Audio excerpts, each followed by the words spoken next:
No,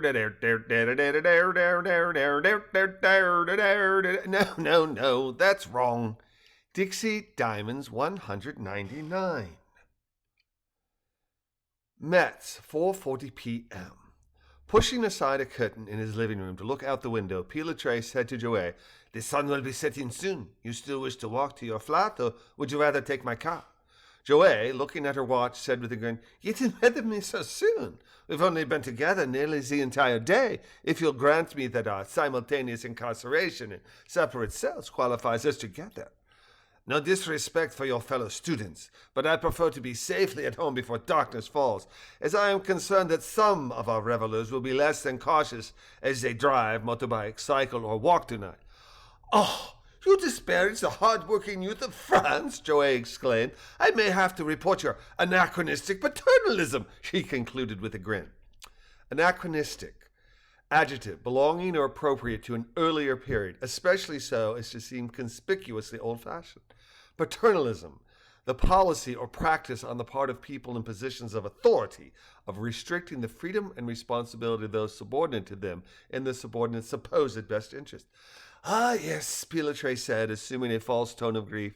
"If you youngsters only understood the importance of hierarchy, then perhaps we'd be stronger.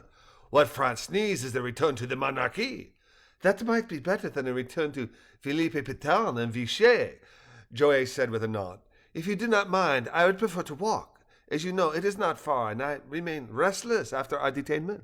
"As do I," Pilatray said, walking to his closet and bringing Joey's coat to her. Joey stood and reached for her coat, which caused Pilatray to smile, shake his head, and, holding his left arm out with his index finger pointing down, circled his hand to indicate that she should turn. Joey's forehead furrowed in confusion, and she looked skyward before she smiled, turned so her back was to him, and extended her arms backwards to facilitate him in slipping her coat on. With Joey's needs attended, Pilatray once again reached into his closet and selected his own coat, which he began to slip on before Joey said, "I don't think so," as she reached for his coat, and the confusion, revelation, capitulation cycle was repeated as she held Pilatray's coat and helped him slip into it. "Merci," he said with a bow and a smile. "Are we ready?" "Yes, ready," she replied as Pilatray opened the door, swept his hand in invitation for her to lead, exited behind her before closing and locking it, and then descending from the stoop to ground level.